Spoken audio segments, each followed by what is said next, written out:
Today, Bitcoin slides further from $100,000.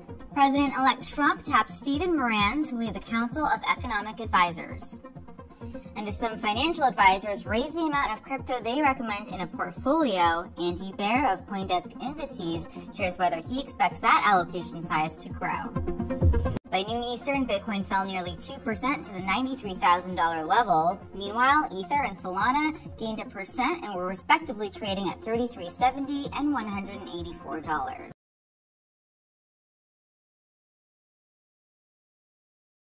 Let's also take a quick look at MicroStrategy, which is now part of the Nasdaq 100 index. Shares of the Bitcoin proxy were down roughly 4% by around midday.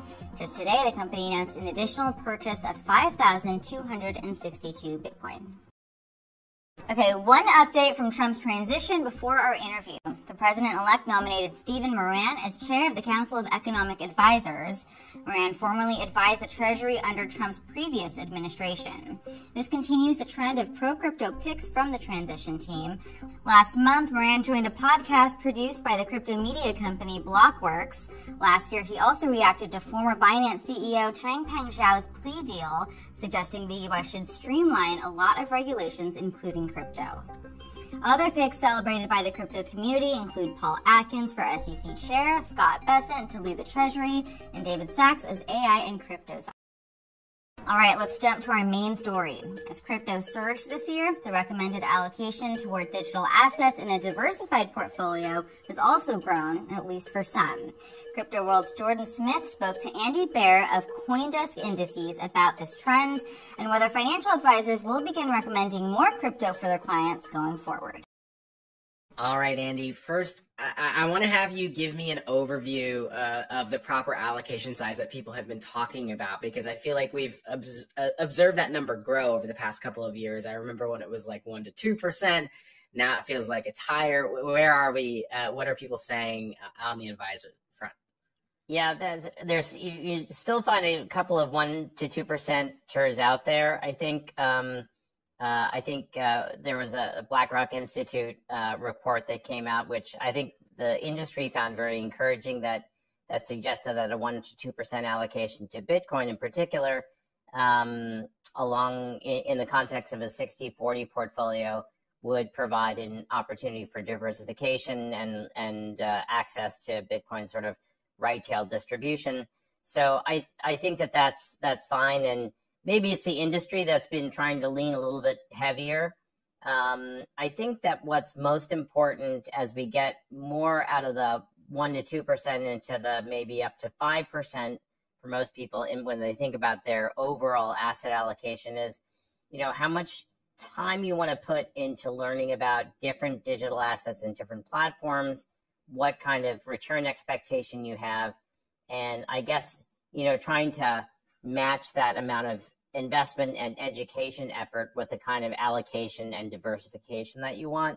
So, you don't want to do a ton of work for something that's going to end up only moving the needle a tiny bit. So, it's going to vary tremendously by people. And of course, we don't give investment advice. People should speak to their advisors, but we can see a whole range. And I think 1% to 2% is a starting point.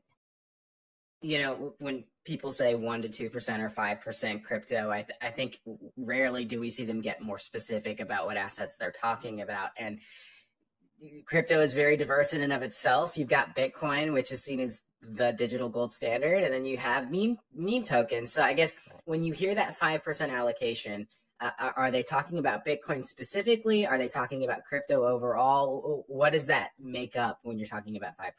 This is probably the most important point, Jordan, because many people just think of Bitcoin and crypto as the same thing. And you're right. I think the reports that we've seen might suggest a 1% to 2% allocation to Bitcoin. Bitcoin has macro properties. We see it as something which attaches itself to two things: to adoption momentum and to expectations for future real interest rates, so nominal rates minus inflation. So there's a network effect component to that, which is growthy, and there is a macro effect which should provide some interesting properties, diversification with respect to other asset classes. But you're right, Bitcoin is Bitcoin. Its job is to move from one address to the other, and that's about it for now. When it comes to the rest, this is where it gets more complicated, but it also gets more exciting. When you think about smart contract platforms, the kind of things that stable coins have to settle onto, decentralized finance, you think about the kind of service companies which provide data into DeFi. You think about the kind of companies that are launching and owning stable coins. There's a whole range of industries and sectors and themes. And then, of course, there's the fun side, right? The strictly entertainment side of things like meme coins and NFTs. So it's a bewildering amount. I think that probably I feel comfortable thinking that the 1% to 2% really refers to Bitcoin only. And if you really want to sort of venture out into the rest of crypto, starting with Ethereum, but certainly going broader than that, you can think about that a little bit more boldly. I should note that you made the point about BlackRock earlier. Many investment advisors still aren't recommending crypto to all of their clients. There are many that are still skittish. What do you think is behind that hesitation there? There's inertia is important. I think many people want to feel as if they're being thorough.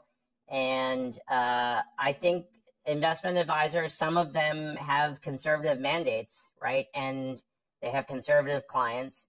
They certainly would rather they'd be more comfortable maybe missing the effect of Bitcoin's returns in a 1% allocation than they would be having to explain why it's there or explain what it is or convince people that they know exactly how Bitcoin works. So it's what you might expect to see in an emerging asset class where you have early adopters and you have early mass adoption.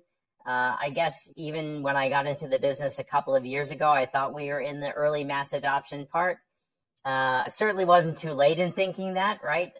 You're right that many wirehouse platforms still haven't adopted it. So the acceleration of adoption momentum in the last quarter has been extraordinary. So what's likely to happen is I think you'll see more advisors get more requests.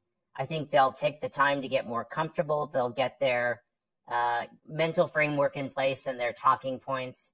And I think that they'll get there. I think that if we continue to have Bitcoin performance as we've had in the last quarter, which we do expect in spurts over the next several years, they'll start to feel as if they're short Bitcoin, not long, not overly long.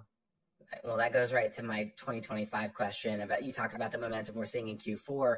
Do you expect that we might see others recommend higher than 5% in 2025? Do you see more investment advisors getting confident in crypto? What's sort of your outlook there? I think that 5% of, a lot of people don't even know what the denominator is, right? If you think about what's my investable base, do I consider, is it just liquid assets? Am I thinking about my entire net worth? Am I trying to put a value in my home and things like that? So I guess step one that one would discuss with their financial advisors, 5% of what? Does it include retirement assets? Is it discretionary money? Is it brokerage accounts? So, 5%, when people really understand that denominator, the 5% starts to get to be a pretty big number. I did this exercise for our household, and I thought we were along a lot of crypto, but, maybe not as long as we thought. I think starting with the portfolio enhancing properties of 1% to 2% in Bitcoin, then thinking about how do I get exposed to the rest of the asset class. Of course, as an indexer, we're gonna suggest buying an index rather than trying to pick tokens and do timing, which we think is extremely difficult. I think the past quarter proved that. But then I think if you get interested in this idea that crypto in many ways thematically similar to AI could be transformational to the way people operate every day, you can start to think about getting a little more conviction about that asset class with better regulatory support, enhanced liquidity, better trading venues, adoption, and it's still being sort of this nascent asset class. You can get comfortable with the idea that over time, this is likely to grow as an asset class.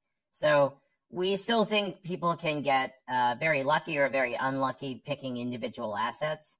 But I think what this past year has proven, in addition to Bitcoin's resilience, is that the digital asset class has a lot of legs. It's going to have a lot of support in the United States over the next 4 years and hopefully beyond. And it's here to stay.